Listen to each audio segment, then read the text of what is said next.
could it be? Let's zoom out and find out. Whoa! It's a submarine! And it's not just any submarine. Here's in fact the submarine from In the Hunt. Yes. This is what it's from. And here it is in action. Now this game is actually quite famous for having faulty copies. Now, as you can see, I have two copies here. This is my own personal copy. Okay. Looking good. And it's in Mr. Sega Saturn at the moment. Okay. And then we have this copy here. Now this copy refuses to boot. Okay. Now, I thought I should point this out on RetroCore. So let me just show you the two discs. Now, I take very good care of all my discs. As you can see, it is perfectly clean, spotless. Okay, and the same with this disc, is absolutely spotless. You can't fault it, there's not a mark on it. Okay, now taking a look at both the discs, they are identical. Now, I don't know if this is actually going to pick them out. Whoops, maybe not. But on the disc they have serial numbers. Yeah, you can just about see them there, right? And both the discs have the exact same serial numbers. So it's impossible to tell the difference between the faulty batch of these games and the batch that actually works. And the only way you can tell is by playing them in a system. So, oh shit, I can't remember which one's which now. I think this is my one that works. So I'll just put it in the Sega Saturn. Okay. And press the power on. Okay. And we're just we're stuck on the memory screen. Yep, as you can tell, the batteries ran out. Let's just start that up.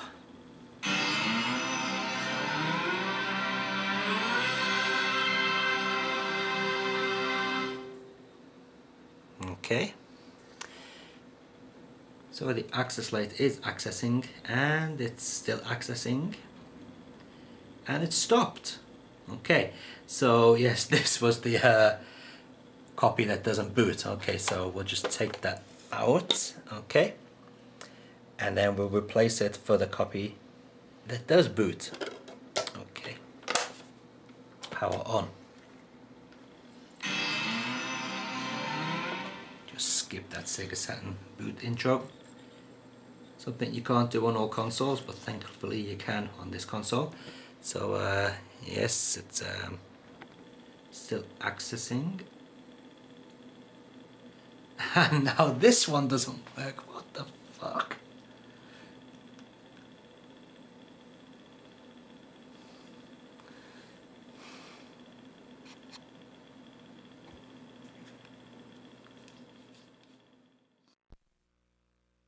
So it's time to dive, as they say, for some In the Hunt action. Now, this game was originally criticised for having pretty awful music and, well, subpar sound effects. And it seems that Sims, the people who did this conversion, thought so also, because they actually give you the option to switch off the music and the sound effects. Quite an unusual option, especially for a 2D shooter. But I'll make you suffer, I'll keep them on.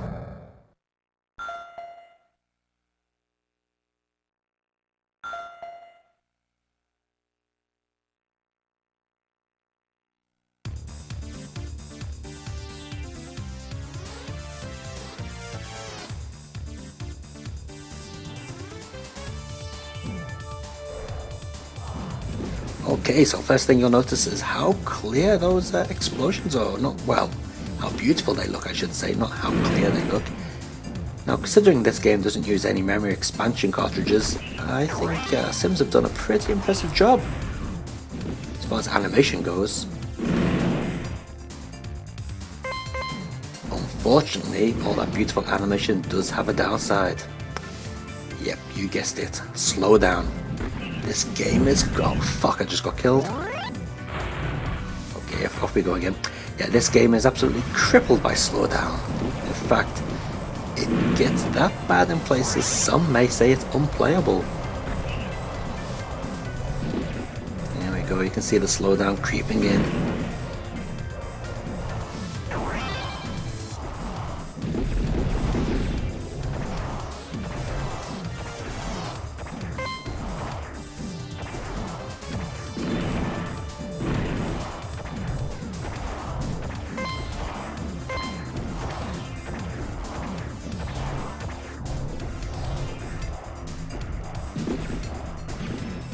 Okay, so let's just skip ahead to the next level.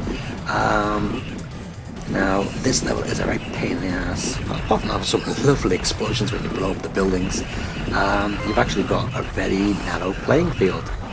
And it may not seem... Oh, bloody, I'm dead again. Now, it may not seem that bad, but to be honest, the movement of your submarine... Oh, bloody hell, dead again. The movement of your submarine is a bit restricted. It's a bit on a sluggish side, if I'm to be honest. And the size of it doesn't help either. It may not look that big to you, but when you... Oh, bloody hell. When you're playing the game, it is big. I quite like the way that glass shatters, that's pretty nice. So here we go with one of the bosses. I think this is the level 3 boss. One of the oh no, it's level 2 boss actually. One of the easier bosses in the game.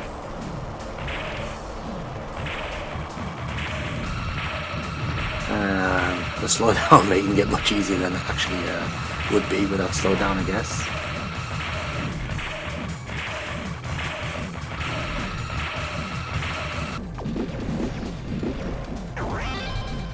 Now, to add to the variety of the levels, In the Hunt also features a couple of vertical scrolling levels. This one in particular is a right bastard to do, mainly because the size of your ship again being too big. So I don't know what the hell is chasing you, some sort of a stone monster, don't know where it came from, don't really care. But it's your objective to get to the top of the screen without getting splattered by it. It does look pretty good though, give it that.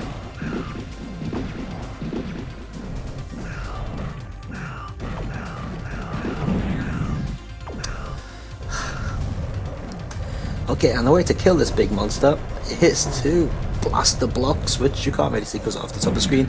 And I just got killed again. You blast the blocks there at the top of the screen and make them land on the monster's head. And you find out that he's not made of stone after all. He's actually a flesh-made monster. Yes.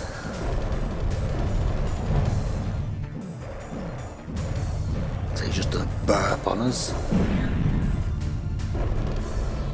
There goes his eye.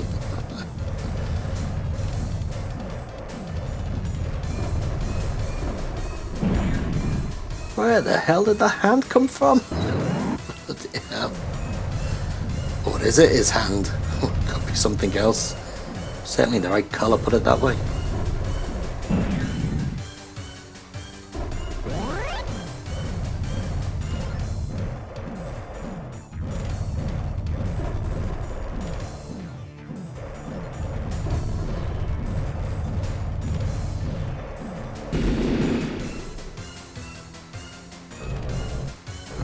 Go rid of that bugger.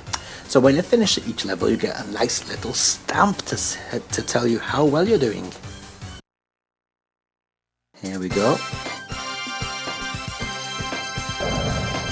Lovely.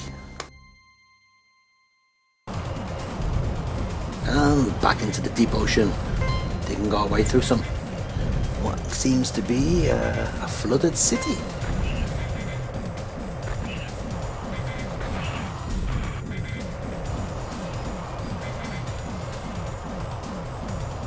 Now, I know I've been banging on about the size of the ship being a pain in the backside, or the size of the submarine, I should say, and the slowdown being annoying, but that's just me being a whinging bastard. I'm English after all. That's what we do, we complain. Plus I'm 35, doesn't help much really. But yeah, to be fair, the game isn't all that bad, and it is actually quite entertaining if you can get used to the slowdown and you don't mind squeezing through every little tiny crack you can. Actually, I know quite a few people that like to squeeze through a tiny crack, but that's not what I meant.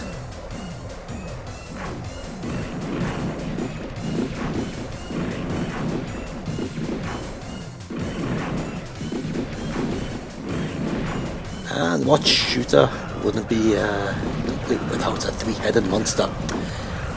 Which once killed, he lives at the bottom of a volcano, by the way. Once he's killed, you end up flying away to, or sailing away to, what I can guess as the nuclear base, I guess.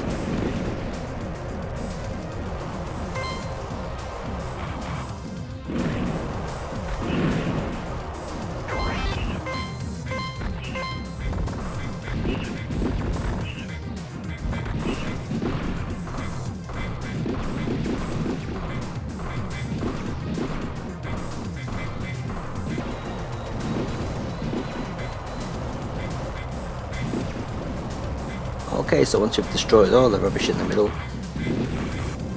fills up with more water and off you go. That big thing we're just sailing past now is actually the end of level boss, or the end of game boss I should say.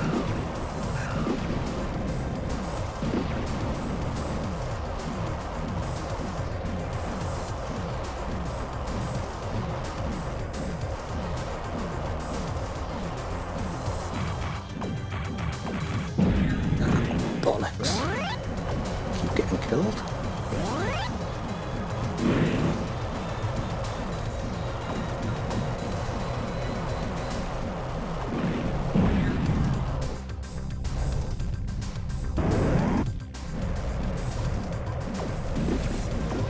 Okay, so I'm running out of things to say, so I'll just squeeze past these top, no I won't, I'll just get killed.